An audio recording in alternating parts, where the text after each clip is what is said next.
Bom dia a todos. Bom dia para quem está em casa também. Nós vamos então continuar a nossa série de estudos sobre como tudo começou, baseado então, claro, no livro de Gênesis. Você pode abrir a sua Bíblia lá, Gênesis capítulo 2, verso de 4 até 17. Nós temos aí a vontade de chegar até o capítulo 11, pelo menos até o capítulo 11. Estão me ouvindo bem aí? Acho que eu tenho um pouco de retorno aqui só.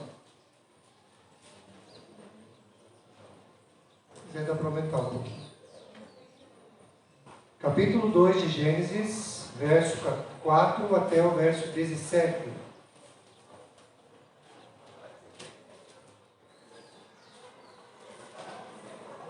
Vamos lá? Vamos fazer o seguinte, para que vocês possam me ajudar, né? Sempre é bom que vocês me ajudem. Vocês vão ler os versos ímpares, tá bom? E eu começo então. Esta é a gênese dos céus e da terra, quando foram criados, quando o Senhor Deus os criou.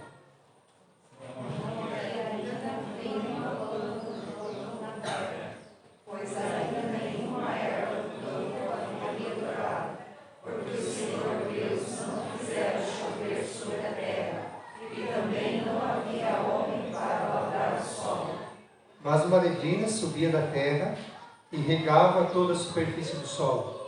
Então formou o Senhor Deus ao homem do pó da terra, e lhe soprou nas narinas o fôlego da vida, e o homem passou a ser alma vivente.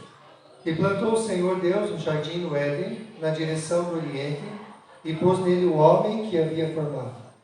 No solo fez o Senhor Deus brotar toda a sorte de árvores agradáveis à vista e boas para o alimento, e também a árvore da vida no meio do jardim, e a árvore do conhecimento do bem e do mal. E saía um rio do Éden para regar o jardim, e dali se dividia, repartindo-se em 4 braços. O primeiro chama-se Pisona, e é o que rodeia a terra da rebaixo, onde há ouro. O ouro desta terra é bom, também se encontram ali o bidélio e a pedra de ônix. O segundo rio chama-se Gion, é o que circunda a terra de Cush. O nome do terceiro é o rio Tigre, e é o que corre pelo oriente da Síria. E o quarto é o Eufrates. Tomou, pois, o Senhor Deus ao homem e o colocou no jardim do Éden para o cultivar e o guardar. E o Senhor Deus lhe deu esta ordem: de toda a árvore do jardim comerás livremente. Mas a árvore do conhecimento do bem e do mal não comerás, porque no dia em que dela comeres, certamente morrerás. Muito bem, meus irmãos. Vamos conversar nesta manhã sobre a criação do homem. Falar um pouco então sobre esta graça de Deus, né, nos criar, nos fazer do jeito que somos, né? Quer dizer, hoje nós temos uma dificuldade muito grande, porque nós experimentamos o pecado. Mas se já é bom, né, fazer parte dessa humanidade, então imagine sem o pecado. Bom, nós temos aí só algumas gravuras, né, de como nós imaginamos que seja a criação deste homem, né? Deus moldando este homem do pó da terra e soprando nele o fôlego da vida. Nós fazemos parte deste material, podemos dizer assim, a própria terra. Bom,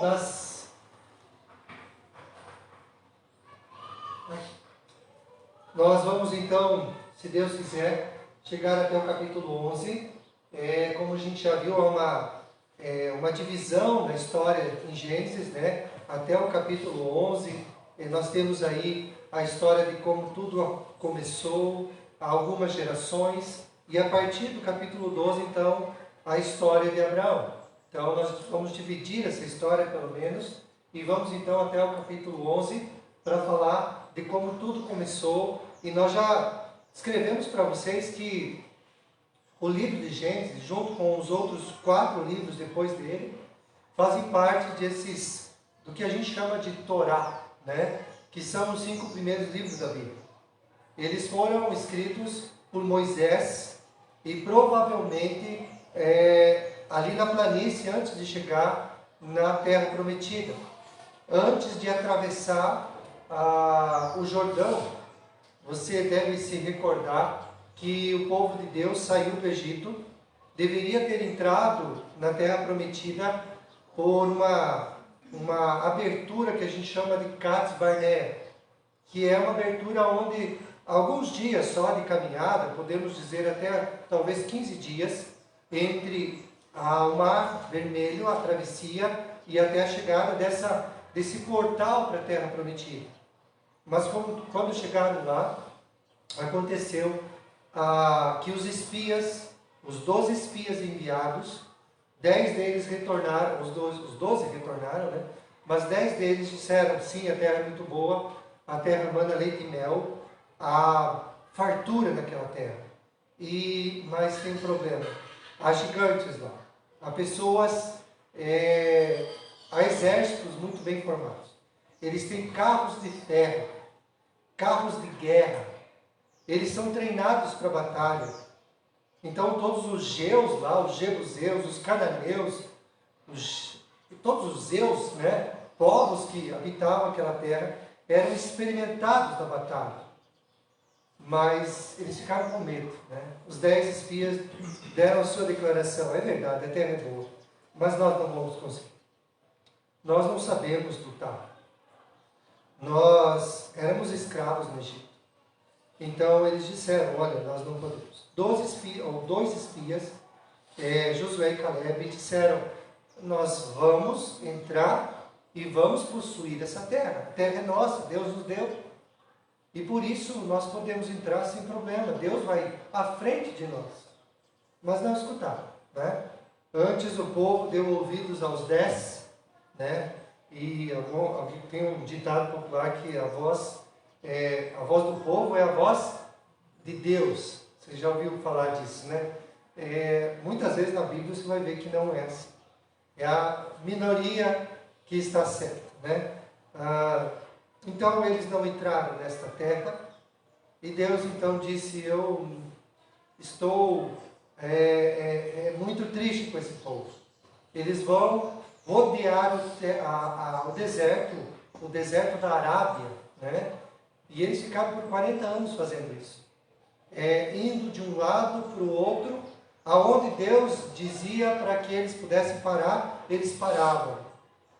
Deus cuidou desse povo, mas os que tinham de 20 anos para cima caíram no deserto, morreram, não entraram na terra prometida.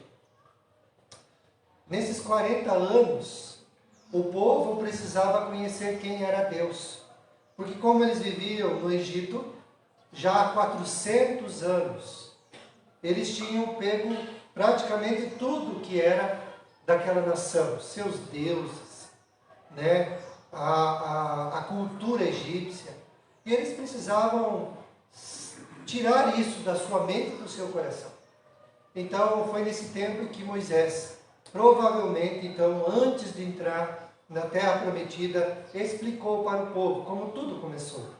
Como Deus, o Deus Todo-Poderoso, chamou pessoas, criou o ser humano e formou um povo que agora está pronto para possuir a terra, e já por um outro lado, agora pelo Jordão, né?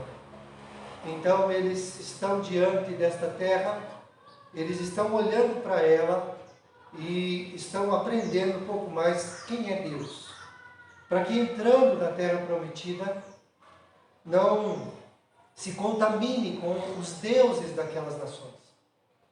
Então eles precisavam saber de tudo isso. Moisés então conta essa história. Como que ele sabe dessa história? Bom, você sabe que Moisés, ele falava com Deus face a face. Então nós temos algumas formas de Deus se revelar. Uma delas foi falando para o próprio Moisés como tudo começou, como tudo começou. Quando que aconteceram essas coisas? Então ele foi explicando isso para Moisés, mas não havia só essa tradição,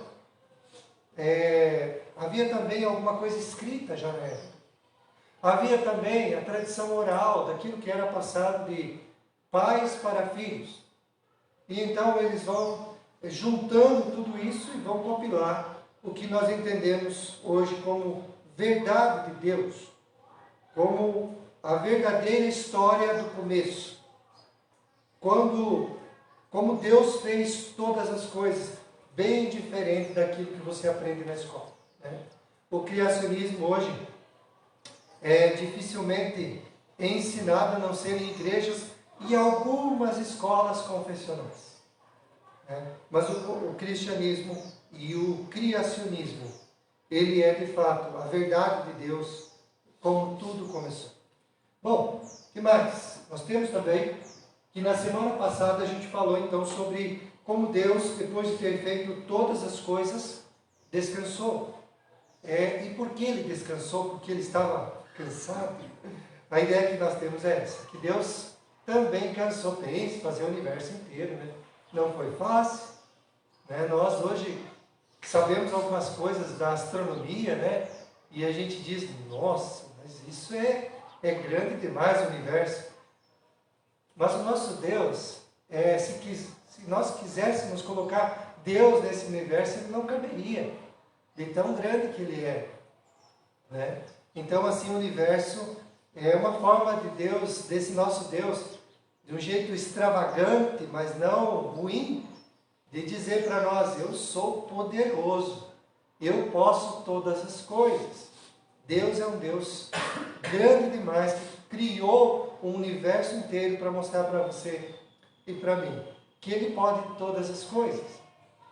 Mas esse Deus não cansa, diz a Bíblia, não se cansa e nem se fadiga, né? Os homens sim.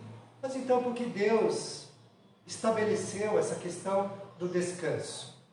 Bom, Ele estabeleceu para que você pudesse aprender que nós deveríamos trabalhar 6 dias e descansar pelo menos um dia depois desses 6 dias. Para falar para você e para mim que nós somos finitos e que nós precisamos da ajuda do Criador. Para mostrar para mim e para você que nós devemos reservar um dia especial para Deus. Não que os outros eu não possa nem pensar nele ou ler a sua palavra, a gente sabe que não. A gente sabe que nós devemos fazer isso.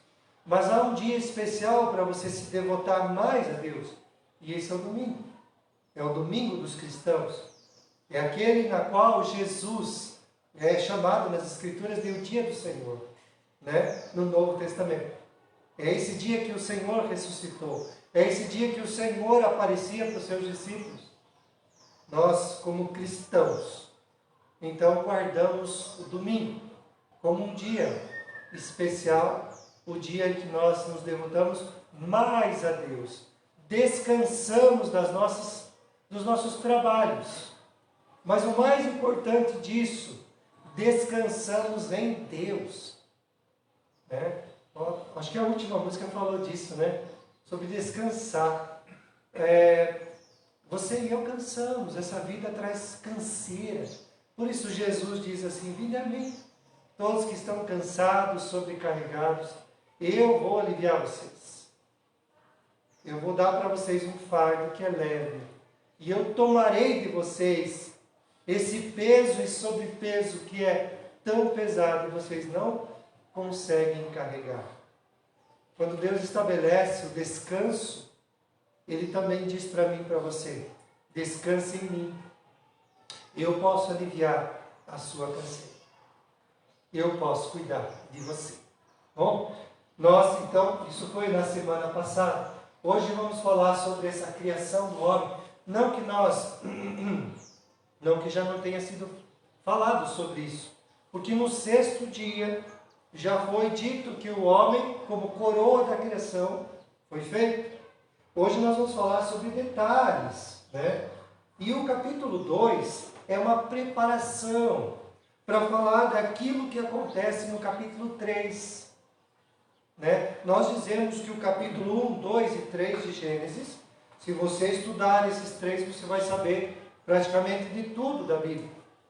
Mas se eles não tivessem aqui, então nós teríamos muita dificuldade. O que é que acontece no capítulo 3? Hein, gente? Pode falar, me ajudar aí. Como eu falei, eu preciso de ajuda de vocês. O que acontece no capítulo 3? Foi uma coisa boa? É por isso que nós estamos nessa pindaíba, né? E se não fosse Jesus, então nós estaríamos perdidos. Então, uma preparação para esse cenário, dessa tragédia que aconteceu, que é a queda do homem. Né? O pecado que entrou nesse mundo. Então, o capítulo 2 tem uma função: preparar, falar o quanto Deus é generoso, como Deus se preocupou com o homem, como Ele o criou, como Ele colocou num lugar especial, a ordem que Deus tinha dado para ele. Falando de tudo isso, dizendo: olha, eu cuidei deste homem, e olha o que ele fez para mim. Claro que hoje não é o tema da queda do homem, mas quando nós estudarmos a queda do homem no capítulo 3, você vai ver que é uma coisa impensável o que Adão e Eva fez. O que esse casal fez. Sendo eles cercados de cuidados, né? Conhecendo a Deus do jeito que conheciam. Traí-lo, pecar, desobedecer à ordem direta dele. Bom, mas isso não fica para hoje. Hoje nós vamos falar sobre a criação do homem. Então aqui nós temos os detalhes da criação do homem, que já foi descrita, né, a criação já no capítulo 1. O foco não é mais o cosmos, mas o foco agora é o homem. Bom, a gente já viu como Deus foi criando. Desculpa, pela manhã.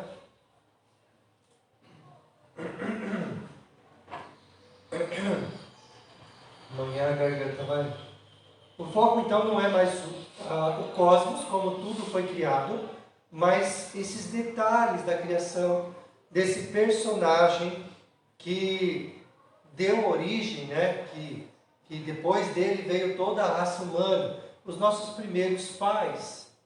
É daqueles que eu e você, nós descendemos. Eles são os nossos representantes. E é muito importante você entender isso, que ele nos representa, Adão, que ela também nos representa, esses primeiros pais. Porque depois nós também precisamos de uma representação. Nós precisamos perder a representação de Adão e Eva para ter uma outra representação. O próprio Filho de Deus, o segundo Adão, aquele que dá certo. Mas também não é o tema desta manhã.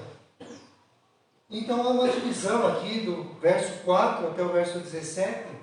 Primeiro falando Deus como criou este homem. Segundo, a criação do lugar que Deus colocou o homem, o jardim, o paraíso que nós chamamos. E por último, nós temos uma ordem clara, direta de Deus, para não comer de uma árvore específica. Então é uma divisão deste verso 4 até o verso de número 17. E é isso que nesta manhã nós nos propomos a conversar com vocês. Então vamos lá.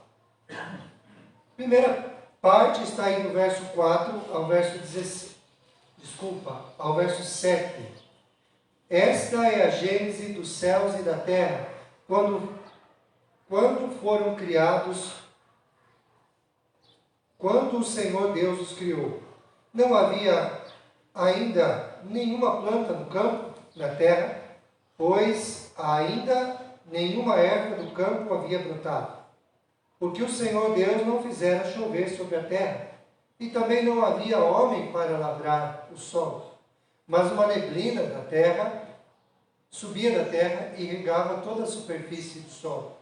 Então formou o Senhor Deus ao homem do pó da terra, e lhe soprou nas narinas o fôlego de vida. E o homem passou a ser alma vivente. Então nós temos aqui a primeira questão, que é os detalhes desta criação. Vamos ver então os detalhes. Bom, a primeira palavra que nós encontramos aqui seria aquilo que também é Gênesis ou Gênese.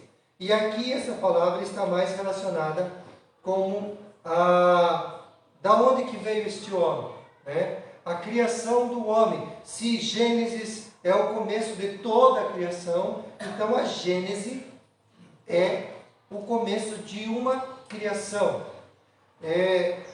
de um povo, do ser humano. E nós temos pelo menos, até o capítulo 11, nós temos pelo menos 3 vezes essa palavra sendo repetida. Falando então a respeito dessa Gênese de Adão e Eva, depois da Gênese do próprio Noé, né? Então nós temos ainda mais uma vez sendo repetida isso, para falar sobre de quem surgiu ou o que veio depois dessa raça. Quem é que veio a partir disso? É sempre um começo de uma nova, não raça, mas um novo povo. Por isso, Adão e Eva, depois nós temos o Noé e depois ainda outros relatos. Nós temos pelo menos 10 vezes essa palavra sendo repetida em todo o livro de Gênesis. O que mais nós aprendemos aqui? A mudança do nome de Deus. Veja bem, é a primeira vez que aparece agora, até então aparecia aquilo que nós chamamos de Adonai, né? Quando o Senhor Deus, né? É a primeira vez que a palavra que aparece em conjunto, essas duas palavras para Deus, Adonai e Yahvé, né? O Deus Criador até agora foi falado, foi noticiado pelas Escrituras, mas agora não apenas mais o Deus Criador é revelado, é o nome de Deus que aparece também. E isso vai então continuar a partir de agora, dizendo não apenas Deus, mas o Senhor Deus. O Deus Criador é também o Senhor de todas as coisas. Ele tem um nome próprio, ele é o Yahvé. Ele tem um nome.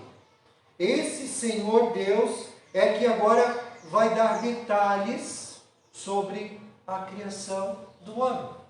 Nós entendemos que agora o nome de Deus sendo colocado não é por acaso. É para mostrar não apenas que esse Deus é criador de todas as coisas, mas ele também é Senhor de todas as coisas.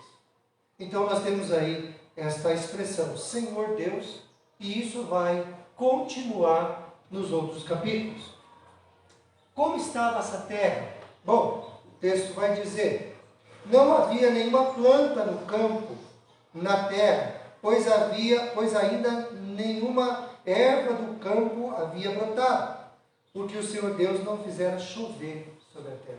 O que nós entendemos aqui é que já havia sido feito as árvores, algumas coisas, mas ainda não havia a brotação dela. Não havia quem cultivasse. O texto diz que o homem iria não apenas cuidar desse lugar, do jardim, mas a terra precisava de alguns elementos ainda que não haviam acontecido, como a chuva. Bom, essa questão da chuva, alguns dizem então que a chuva ela só vai aparecer lá quando Noé dá a descrição de que Deus vai mandar um dilúvio. Então essa descrição fica mais forte ainda, para que aquele povo pudesse perceber, puxa, chuva? O que é chuva? Nos parece, tá, meus irmãos, que até o tempo de Noé não havia chuva. O que é que regava todo esse lugar? Essa neblina. Uma neblina que se levantava. Mas chuva, propriamente dito, não havia ainda. até o dia em que Deus manda não apenas chuva, mas um próprio de um dilúvio. Talvez o relato do dilúvio fique mais forte ainda, quando nós entendemos que aquele povo, que Deus havia dito, olha, eu vou mandar muitas águas. E não se romperam só os céus em águas, se romperam as fontes de águas. Não é à toa que este mundo que nós conhecemos não tinha nada a ver naquele tempo do dilúvio. Eram águas sobre águas. Então, o que nós entendemos sobre esse começo aqui é que não havia ainda a brotação destas árvores. Não havia a multiplicação destas árvores. Porque ainda não havia esta chuva. E nem quem cuidasse, ou talvez até mesmo os animais, eles já estavam aqui, mas não havia ainda ordem para que lançassem as sementes, pegando de uma árvore, jogando em outro lugar. Isso ainda precisava acontecer. Como estava a terra nesse tempo? É mais ou menos isso que nós aprendemos no verso 5 e 6, que é preciso que alguém tome conta. É preciso de uma ordem de Deus, mas também é preciso que alguém tome conta desse lugar. Deus então precisa dar uma ordem também para esse mundo que nós conhecemos. Mas é o que nós entendemos deste relato, né? Nós não queremos extrapolar a coisas que nós não sabemos, a coisas que se falam a respeito disso tudo aqui, mas nós queremos ficar com aquilo que é mais básico deste relato. O que mais? Não tinha chuva e nem quem lavrasse o solo. Isso tem a ver com aquilo que está ali em cima. Alguém que tome conta. Então, no verso 7, nós temos aquilo que nós chamamos de formou. Quem se envolveu nessa formação? O Deus Criador. E aqui nós chamamos também de uma linguagem antropomórfica. Até forma, né? Mórfica, forma, e antropós, homem. A forma de homem. Como Deus foi fazendo as coisas. Veja, na Bíblia nós encontramos muitas vezes essas expressões. Que Deus, com a sua mão poderosa. Deus tem mão? Deus não tem mão. Os olhos do Senhor estão sobre toda a terra. Deus tem olhos? Deus é Espírito, não é? Então nós vamos encontrando nas Escrituras, muitas vezes, esta expressão que a gente chama na teologia de antropomórfica, que quer dizer expressões humanas para o que Deus fez. Então, nós vamos encontrar isso aqui. Quando você fecha os teus olhos e você imagina como Deus criou o homem, como é que você pensa? Não é mais ou menos como a gente colocou lá?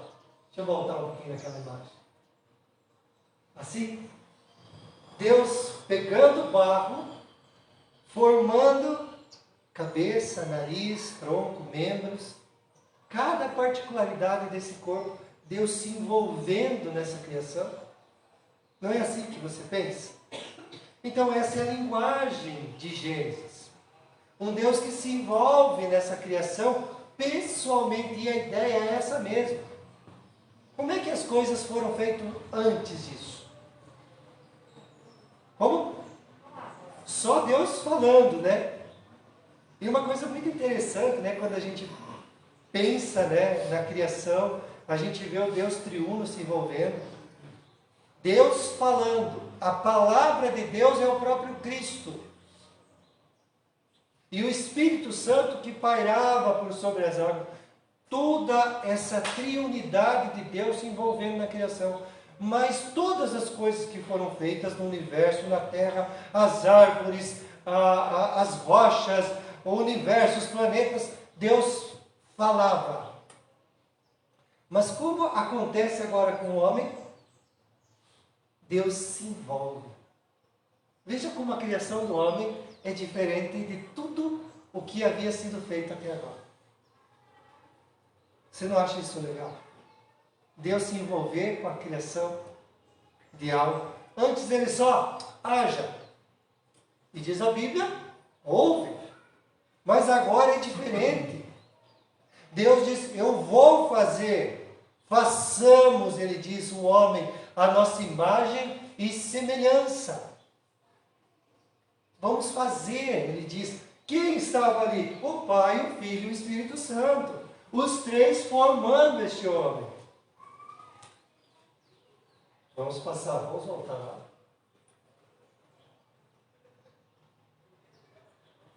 Deus pessoalmente fez o homem como escultor. E essa palavra, ela descreve isso mesmo. Levou tempo para isso. Ele se envolveu particularmente nesse negócio. É como um escultor que pegou algo e fez aquilo que queria. Então imagine Deus sendo tão poderoso, mas também tão habilidoso. Ele fez você do jeito que você é. Será que dá para você ir para o espelho e dizer assim, mas eu não me gosto, né? Eu não gosto do jeito que eu fui formado, né? Às vezes nós vamos ter essas dificuldades, mas eu imagino que Deus não goste disso. Qual foi o material que Deus usou? Bom, a Bíblia fala de alguns materiais que haviam por ali, e que Deus, o ouro, pedras preciosas, o bidélio. O bidélio era algo muito cheiroso. Deixa eu explicar isso. Sabe aquele óleo que sai do pinheiro? É mais ou menos isso aqui, muito cheiroso. Então havia muitos materiais no jardim que Deus poderia ter feito, mas Deus escolheu o que para fazer você e eu? Pó da terra. Então veja, por um lado, Deus se envolve com você fazendo o homem do jeito que fez. Ele mesmo botou a mão na massa. Mas por outro lado, ele pega algo desprezível, comum. Desprezível que eu digo não é assim, pejorativamente falando. Tá? Você é um desprezível. Né? Não, é algo que é comum, que havia em toda a terra, o pó. E é bem provável, né? Você já fez algo do pó? Não fica forma. Você tem que colocar o quê? Água para isso. Então tudo aquilo estava úmido por conta dessa neblina. Deus pega esse barro e forma esse homem. Coloca a mão na massa como escultor, como artífice. E ele faz este homem de algo comum. E não é agora o momento, mas eu já diria para você. Por um lado, você tem que se achar. Né? Eu e você, dizendo, puxa, Deus se envolveu em me fazer. Mas por outro lado, você também tem que entender que você é pó.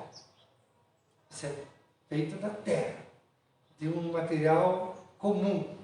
Então não se ache tanto assim, tá bom? É mais ou menos isso a ideia, né? Os detalhes dessa criação. Adão, que é a palavra, aqui tem um jogo de palavras aqui, no texto. O Adão foi feito da Adama, que quer dizer a própria terra. Então esse nome Adão tem a ver com a própria terra.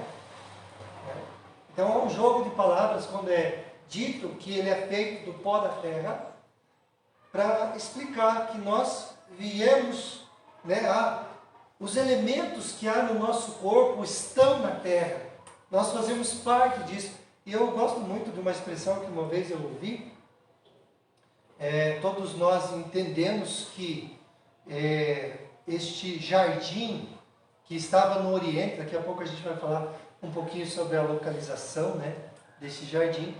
Nós entendemos que é o Oriente Médio, essa região da Mesopotâmia. Então, ali há um barro muito interessante. Para vocês que conhecem cores, vocês sabem que as cores primárias, elas não se tornam, por exemplo, um preto não torna branco. Não tem como você fazer preto do branco. Então as cores primárias, elas não se tornam em outras cores sem a ter uma cor mesmo para isso. Mas a cor do barro desta área da Mesopotâmia é uma cor da qual você pode chegar desde o preto até o branco e o amarelo, que são as três cores do ser humano que nós temos, né? Os negros, os amarelos e os brancos. Esta cor deste barro, né? E só existe ali. Interessante, né? Pensar nisso, né? Que Deus pegou daquele próprio barro e disse: eu vou fazer o ser humano. E dali surgiram cores, das cores que nós hoje temos, né? Os brancos, os pardos, os negros, os amarelos, que são os orientais, e assim por diante. Dependemos da terra, fomos formados da terra, os elementos da terra estão em nós. Veja como nós estamos ligados à terra. O nosso alimento sai da terra. Nós fazemos parte de tudo isso. E Deus queria realmente que isso acontecesse. E não é à toa que um dia voltaremos à terra, né? O pó volte à terra que o deu. É isso que Eclesiastes diz com clareza. Primeiro molde, a intimidade, Deus soprando. Veja, Deus não apenas faz isso com suas mãos. Claro, uma linguagem que a gente já falou, uma linguagem humana daquilo que Deus fez. Como é que Moisés ia se explicar? Ele diz: Deus se envolveu nisso. Deus moldou com suas próprias mãos. Mas ele não fez só isso. O que mais que ele fez? A Bíblia diz que ele soprou o fôlego de vida. Os outros animais que foram feitos, as outras criações de Deus, não foram assim. Deus, ele soprou vida dentro desse ser humano. Depois do boneco estar pronto, ele diz: agora você precisa viver. E ele soprou. O próprio sopro de Deus está dentro do ser humano. A vida está dentro dele. E foi Deus quem fez isso, segundo a Bíblia. Nós não vamos entrar nos critérios aqui sobre criacionismo, evolucionismo e tudo mais, mas nós entendemos que esse relato da criação é fiel, é digno de confiança. A gente já conversou aqui que no mundo hoje existem mais de 100 mil cientistas que são criacionistas. E a grande maioria deles não são religiosos ou cristãos. Isso quer dizer que o criacionismo, hoje, ele é visto como uma saída muito inteligente em vista do evolucionismo, que precisa ter muito mais fé para crer que a vida começou do nada. Ou, quem sabe, de outra forma, que a vida começou, e a gente vai ver um pouco lá no final, na conclusão, que havia uma ideia de que a vida e o ser humano foram criados do sangue dos deuses. Então, também de uma forma religiosa, né? Mas a Bíblia ela descreve muito claro de como tudo isso foi feito. Uma intimidade, Deus chegou e soprou. E este homem passou a ser alma vivente.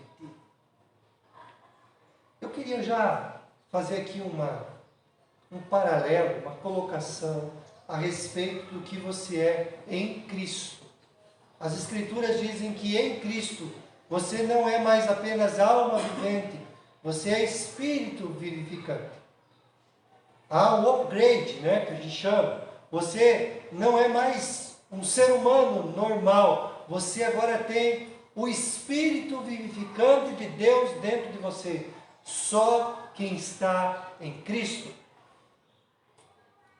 Para aqueles que já dizem assim: olha, sim, foi uma tragédia, eu entendo que foi. Foi uma tragédia o capítulo 3, a queda do ser humano.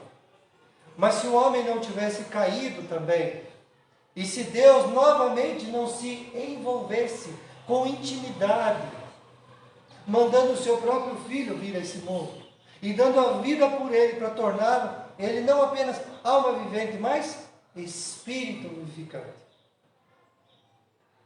Foi a queda que nos proporcionou. Veja, uma tragédia nos proporcionou fazer parte da família de Deus. Provavelmente isso não aconteceu.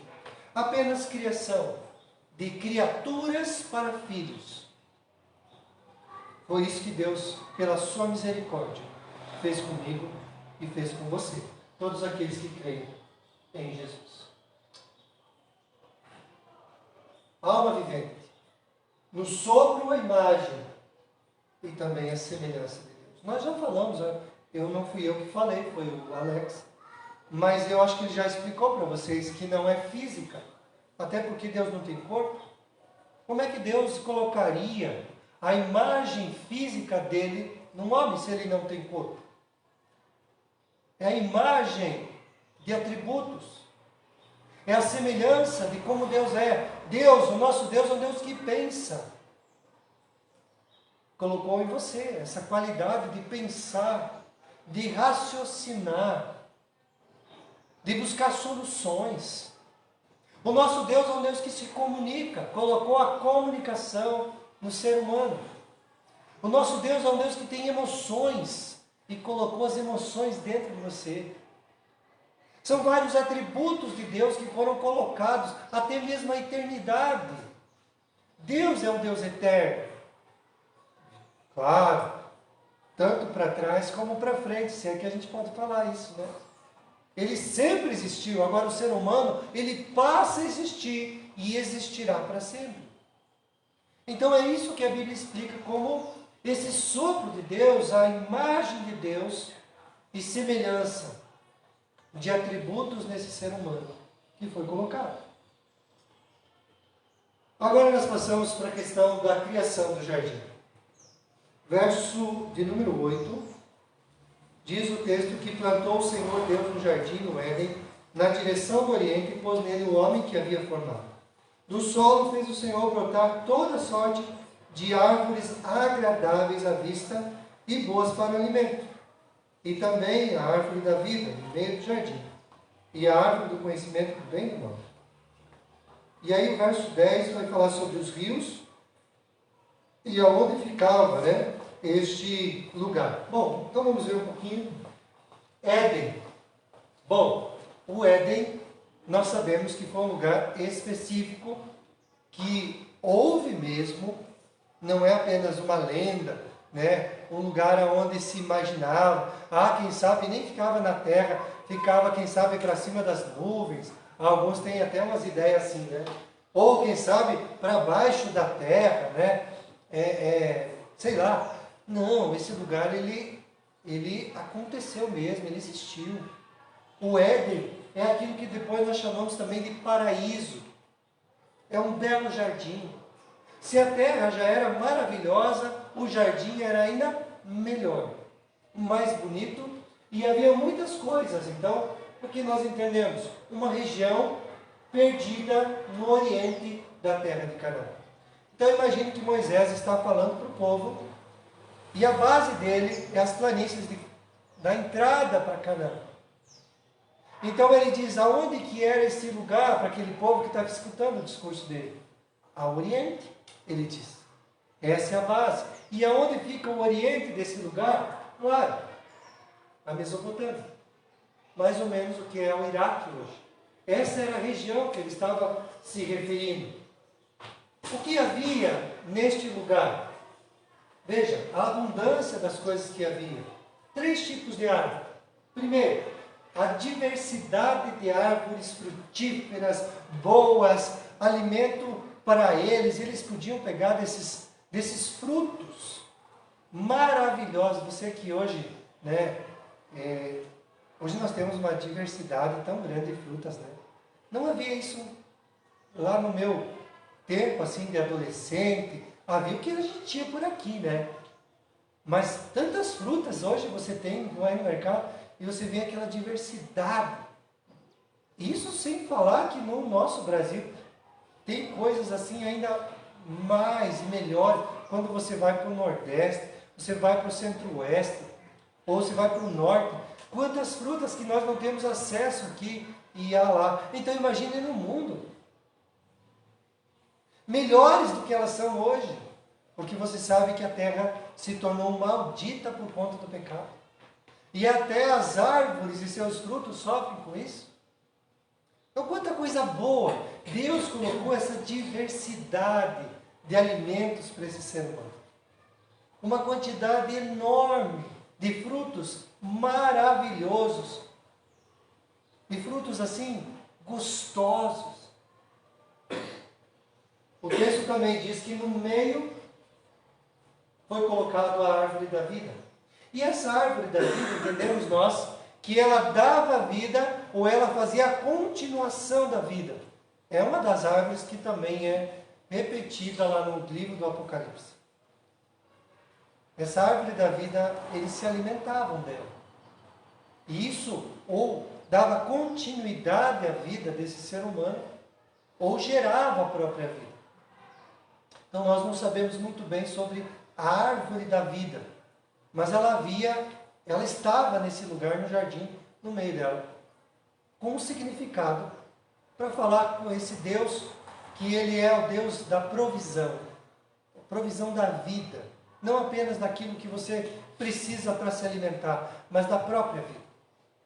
E nós temos também uma terceira árvore, de um fruto totalmente diferente, que nós chamamos de a árvore do conhecimento do bem e do mal. Bom, você sabe que Adão, eles só vão ter conhecimento do mal quando o próprio Satanás aparece no jardim.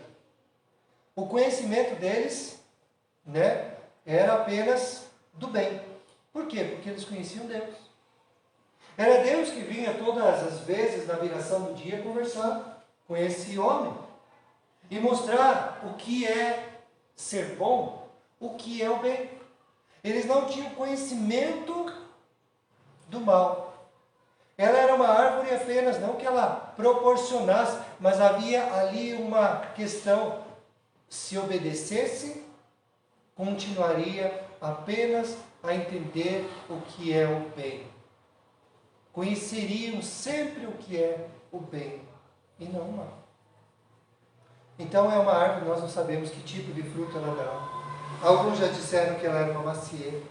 Eu lembro de um dia que a gente fez uma gincana. Qual é o primeiro fruto da Bíblia, que a Bíblia descreve? Alguma coisa nesse sentido. Assim. Macieira! Alguém disse também. A Bíblia não diz. A Bíblia diz que o fruto era muito desejável, muito bonito. Quando você olha assim para um fruto hoje, aquilo, nós temos essa qualidade, de olhar para a comida e até mesmo salivar, de vontade que você tem. Então esse fruto ele chamava atenção, ele era desejável. Então é isso que nós achamos aqui. Então, uma abundância, uma diversidade e duas árvores em particular descritas nesse jardim. O que mais que nós aprendemos aqui nessa criação? Que esse é um Deus de distinção. Nós já falamos sobre isso há algum tempo atrás. O mundo distinto dele. Veja, Deus quando cria o mundo, ele não é o mundo. Ele faz o mundo. Ele faz com o poder da sua própria palavra. Ele é um Deus de distinção. Ele é um Deus que distingue a luz das trevas. As águas de cima das águas de baixo. As águas de baixo da terra seca. Os animais, ele diz segundo as suas espécies. Uma distinção. Ele faz um homem e faz uma mulher para distinguir os dois. Veja, a mulher ainda não tinha sido feita. E a mulher é diferente a criação dela. E isso não é assunto também para hoje, mas para a nossa próxima aula. E agora, ele diz, há uma distinção entre o bem e o mal. Então, o nosso Deus é um Deus de distinções. Ele é diferente daquilo que ele criou. Ele faz coisas diferentes, mas tudo que ele faz bem feito. E aí já vem uma pergunta, Imagino que você esteja com essa pergunta. Quem criou o mal? Foi Deus que criou o mal. Foi Deus que criou o mal? Isso é uma pergunta que muito difícil de entendê-la, né? Porque se o mal existe e tudo que foi criado foi Deus que criou, então Deus também criou o mal? Você nunca fez essa pergunta? Se você não fez essa pergunta, delete isso que eu falei agora na sua mente. Senão você vai ficar pensando, mas e aí? Deus fez o mal? Como é que pode isso? Nós entendemos que Deus, sendo bom, não pode criar o mal. Há coisas que Deus não pode fazer, você sabia disso? Nós falamos que Deus é Deus dos impossíveis, o Deus que faz o que Ele quiser, mas há coisas que Deus não pode fazer. Deus, sendo bondoso, amoroso, cuidadoso, Ele não pode criar o mal, porque isso faz uma distinção daquilo que Ele é. Ele é bom, e o bom não pode criar o mal. Então o mal surgiu. Deus permitiu que o mal surgisse? Sim. Deus é o criador do mal? Não. Mas Ele permitiu. Nós, por inferência nas Escrituras, entendemos que o mal, ele surgiu no coração de um anjo, Lúcifer. E esse mal tomou conta da sua vida, de tal forma que houve uma rebelião no céu, e ele arrastou 1/3 daqueles anjos com ele, com essa ideia que surgiu dentro de si mesmo. E por isso existe o mal até hoje. Essa é a forma mais simples de explicar como o mal veio a existir. Deus não é o Criador, mas Deus permitiu que o mal existisse. Até porque, para mostrar uma distinção, Ele é bom. E tudo que Ele faz é bom. Mas existe o mal. O ensino, a diferença entre esse bem e esse mal. Então, havia um ensino por esse homem. Olha, existe já o mal, mas eu não quero que vocês o conheçam. Para vocês não o conhecerem, tem um teste. Havia um teste para ser dado no jardim. Se o homem passasse no teste, seria aprovado. Mas se ele não passasse, reprovado. O teste não seria dado, como qualquer teste, o teste não é para sempre. Havia um tempo. E Deus faz de tudo para que esse ser humano viva com Deus e faça uma escolha certa. Veja, este homem, ele tem em si, ele não é ignorante com respeito ao mal, mas ele é inocente com respeito ao mal. Ele não conhece, mas Deus está dizendo, existe. E se você quiser conhecer, vai ser uma tragédia. E isso vai levar à morte. Isso é no final, né? Quando ele dá a ordem. Veja, o ser humano sabe que existe, mas Deus está dizendo, é melhor você não conhecer. Porque esse mal vai causar algo terrível dentro de você. Então, vamos para frente, temos ainda muita coisa. Criação do jardim, então, ainda, abundância de águas. Do verso 10 até o verso 14, você vai ver os rios que estavam lá. Veja, há muitas árvores, há muitas águas, há muita coisa boa, há ouro, pedras preciosas. É um lugar maravilhoso, é um paraíso, é um jardim belíssimo, é um oásis. É um lugar de diversidade enorme. Então, muitas águas. E aí nós temos 4 rios.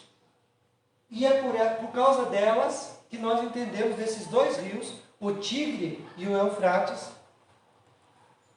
que estão lá nessa região do Iraque ali, que nós entendemos que é ali que havia este lugar. Mas dos outros 2 rios nós não temos não sabemos onde eles estão. Por isso não há uma localização, e entendo que Deus queria mais ou menos assim, gente, eu quero dizer que isso era verdade, porque os 2 rios partem desse lugar. Há uma abundância de águas. O que você pensa num jardim? Já apareceu umas fotos assim, quando você fecha, você não vê aquelas cachoeiras belíssimas, árvores frondosas, muitos frutos, né? Um lago maravilhoso, azul e tal. É isso mais ou menos que a Bíblia está querendo apresentar. Muita água. A abundância dela. E a Bíblia fala muito disso. As muitas águas, né? Muita água, muita fartura. E por onde passa o rio, muita fartura. A água traz vida. Mas a localização foi perdida. Por causa do quê? Nós entendemos por conta do dilúvio. O dilúvio ele mudou a geografia de muitas coisas. Rios passaram a não existir e outros vieram a existir. Então talvez esses dois rios, que são descritos aqui do verso 10 ao verso 14, desapareceram. Ou foram mudados seu curso e depois também o seu nome. Não há mais essa indicação. Mas dois sim, o Tigre e o Eufrates. Para dizer, ele existiu, ele estava em tal lugar, mas não sabemos qual foi este lugar. Bom, até hoje estão aí querendo encontrar o jardim do Éden. Bom, Deus fechou, pode ser que ele, diz a Bíblia, mas isso fica para o capítulo, deixa para depois.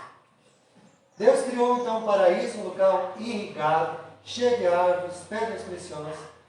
Para quê? Mostrar a sua generosidade. Para depois mostrar que a partir de tudo que ele fez e da sua generosidade, o homem fez uma escolha totalmente contrária. Disse não ao Criador. Eu não quero viver contigo. É para mostrar o capítulo 3, fazer assim esse contraste. Olha tudo que eu fiz para você. Olha como eu te cerquei de cuidados. Olha o lugar que eu coloquei você. O universo que eu criei, tudo para você. E o que você fez. Por isso que o capítulo 2 é uma preparação para a tragédia do capítulo 3, para mostrar que a escolha do ser humano foi ilógica. Foi terrível, foi com consequências assim terríveis. Não há nem palavras para a gente dizer que um Deus que cercou tanto esse homem de cuidados, agora ele diz, eu não quero mais viver contigo. Eu vou dar ouvidos a essa serpente que apareceu do nada, numa primeira vez, e eu já disse, você está falando a verdade. E Deus é mentiroso. Mas isso eu quero guardar para o capítulo 3. Para a gente ver o contraste.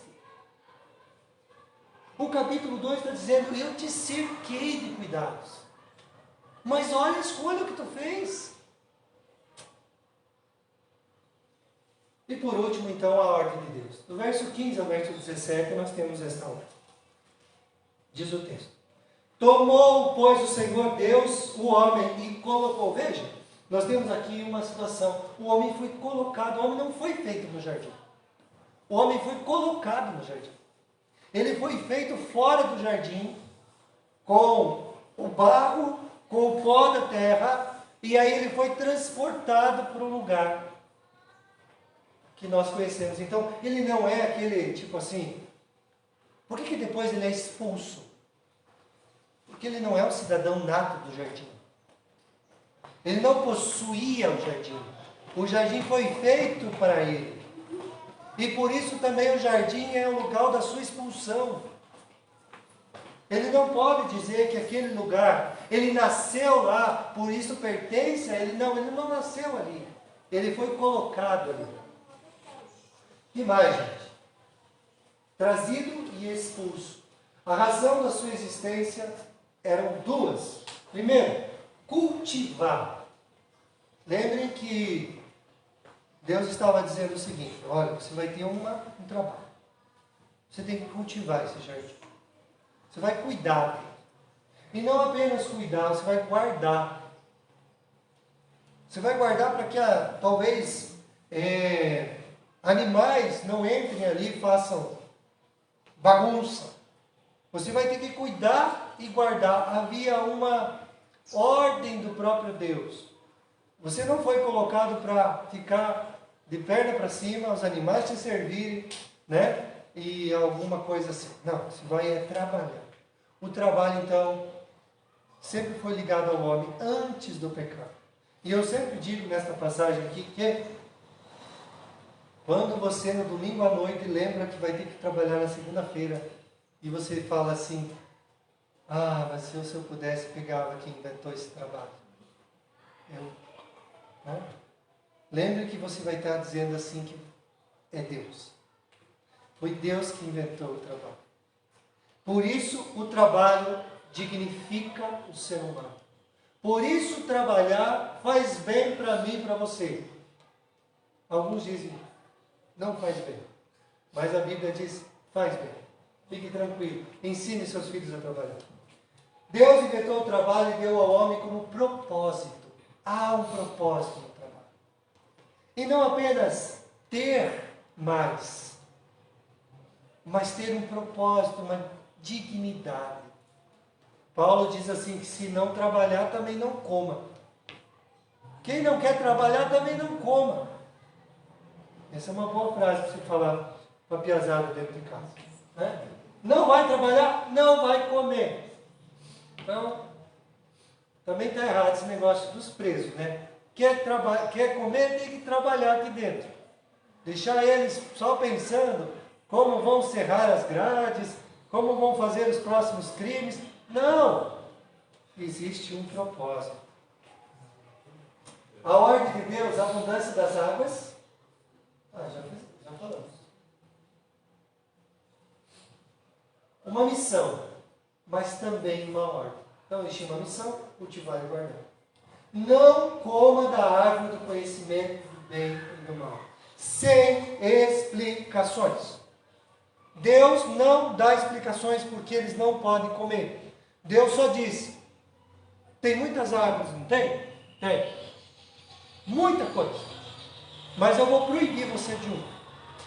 E talvez Adão poderia ter dito assim, mas Deus, por que o Senhor não quer? Deus vai dizer, porque eu não quero. Eu não tenho que lhe dar explicações, eu quero que você não coma, que você me obedeça. Somente isso. Não coma, porque se você comer, vai morrer. Certo e errado é o que o Deus Criador diz que é. Então nós temos o que nós chamamos de teo-referente. O que é certo nesse mundo? O que Deus diz que é certo. E o que é errado? O que Deus diz que é errado. Pecado é o que Deus diz que é errado. Certo é o que Deus diz que é certo. A teo-referência do homem se perdeu. Agora o homem diz o que é certo e o que é errado. Por exemplo, o meu coração está dizendo que eu devo fazer tal coisa. Você já não ouviu falar muito sobre isso? O meu coração está dizendo que eu tenho que tomar essa decisão. Não é uma referência, mas é o homem como referência, leva ele para o precipício. Mas a referência de Deus leva você para o caminho certo. Mas eu não posso. Olha, veja o que a Bíblia diz sobre casamento. Como assim, casamento sendo assim? Deixará o homem, pai e mãe, unirá sua mulher, os dois se tornarão uma só. Deus está dando até a referência dele para o casamento. Os filhos, a criação, até a referência sobre a criação dos filhos. Os relacionamentos. O meu relacionamento com Deus não é, eu me sinto bem fazendo assim para Deus. Mas foi o jeito que Deus ensinou você? Não. Mas eu me sinto bem, o meu coração fica em paz. Gente, o nosso coração é enganoso, diz as Escrituras. Corrupto mais do que todas as coisas. E o que nós encontramos no relato do capítulo 2 é: Deus é referência. Quando Ele diz que isso é errado, é errado. Quando Ele diz que é certo, é certo. O que nós temos hoje em dia é a relatividade de todas as coisas. Pecado é relativo. Porque a referência do ser humano é ele mesmo. Se eu me sinto bem, não tem problema. Não é pecado. Mas a Bíblia diz que a referência é ele. E toda vez que eu perco a referência de Deus e trago a referência para mim mesmo, eu é que me perco. E eu trago consequências para mim. Por isso, quando você olha para a Bíblia e diz, puxa, mas são coisas interessantes, mas parece que são tão difíceis, mas a referência é Deus. Por isso que a Bíblia continua sendo referência para o ser humano. Porque Deus não muda, mas nós temos mudado. O ser humano, cada dia que passa, ele é o próprio Deus em si mesmo, fazendo o que ele mesmo pensa como referência para a sua vida. E se agradando no próprio coração, dizendo assim, mas o meu coração diz para fazer tal coisa. Perdeu a referência. Moralmente inocente, mas não moralmente ignorante. Ele sabe que o mal é ruim. Certamente morrerás, diz o texto. Nós sabemos que Adão e Eva não morrem no ato quando comeram o fruto da árvore que havia sido proibido. Nós sabemos que não. A Bíblia diz que eles se escondem. A Bíblia diz que eles são expulsos. Mas como assim, pastor? Olha aqui, a Bíblia diz que certamente morrerão. Mas eles não caem duro. Não, foi isso que aconteceu. Como que isso acontece? Bom, nós temos algumas explicações para isso. Primeiro, o homem passou a morrer fisicamente naquele ato. Mas naquele ato ele morreu espiritualmente. Há 3 tipos de morte, eu sempre explico isso. Morte física, separação do corpo e da alma. Morte espiritual, separação do homem com Deus. E morte eterna, separação do homem com Deus pela eternidade. No ato que ele comeu e desobedeceu, ele morreu espiritualmente. Aquela união que havia entre ele, Deus e o homem, foi quebrada. Mas eu também posso dizer para vocês, no meu entendimento, de que a partir daquele momento, no ato, o corpo desse ser humano começou a morrer. Suas células começaram a envelhecer. E ele morreria depois disso. São explicações que a gente dá a respeito disso. Foi a primeira vez que a morte aparece. E eu fico pensando que Adão e Eva, quando Adão explicou para Eva, você já imaginou a situação? Eva, não podemos comer. Mas por quê? Porque nós vamos morrer. O que é morte, Adão? Eu não sei, mas é uma coisa muito terrível. Deus falou que era terrível. Deus disse, certamente morrerão. Deve ser uma coisa muito ruim. Eles não tinham referência. Hoje nós sabemos que outras pessoas morreram, mas eles não tinham. O que é morte? Deus só diz, sejam referência para aquilo que eu estou falando. É ruim.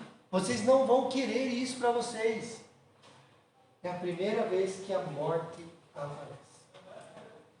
Adão não morreu do dia que pegou, morte espiritual, depois a morte física, por último, morte eterna. A bondade de Deus não termina aqui.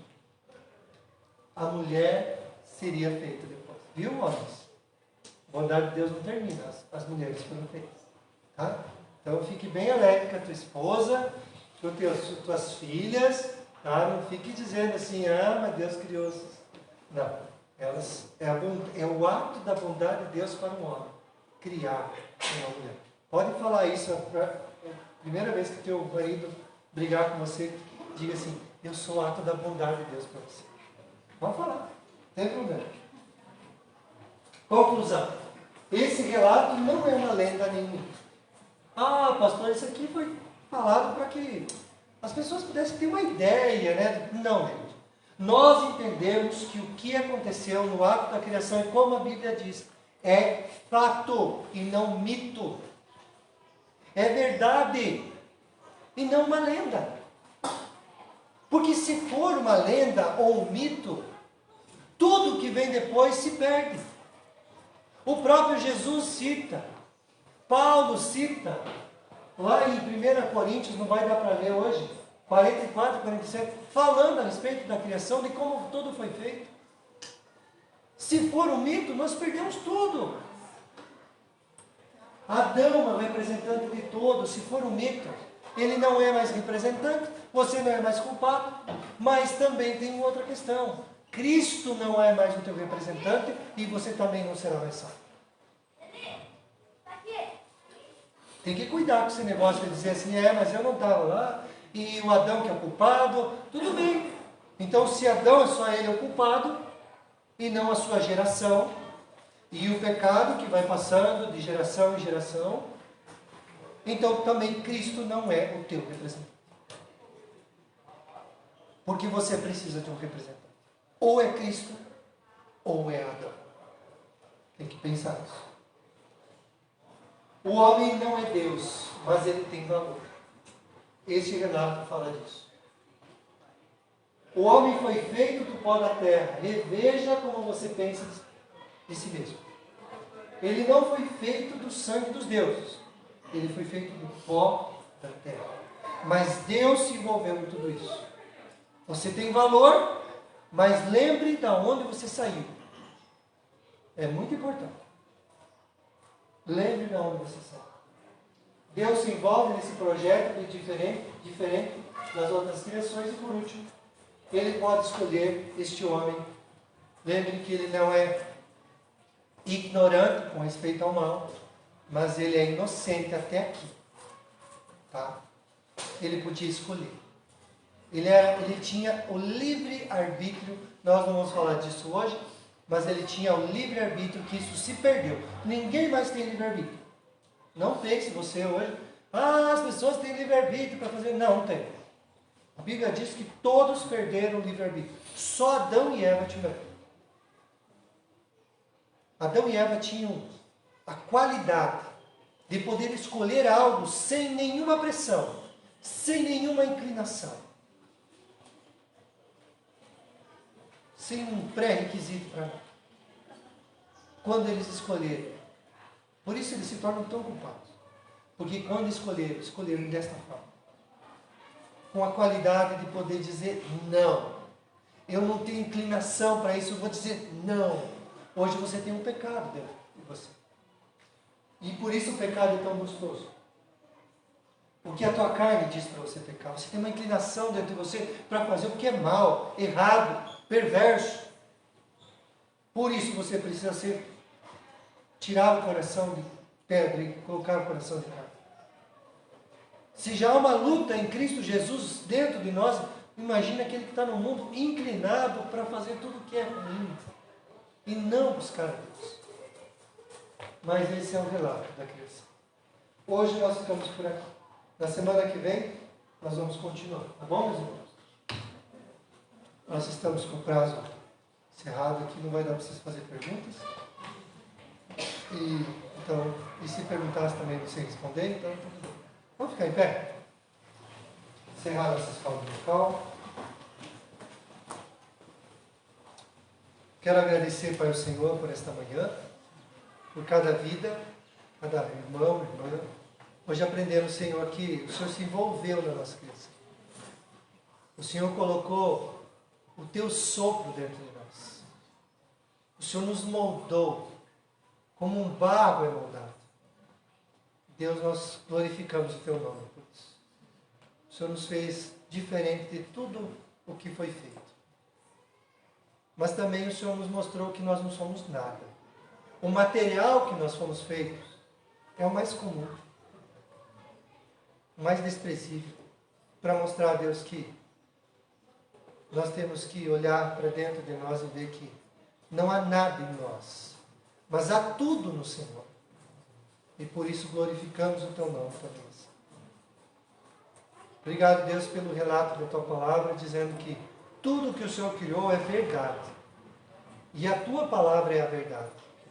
Apesar de ter tantas pessoas que desmentem isso e tentam criar histórias como o evolucionismo, que precisam de mais fé para crer em algo que do nada veio existir.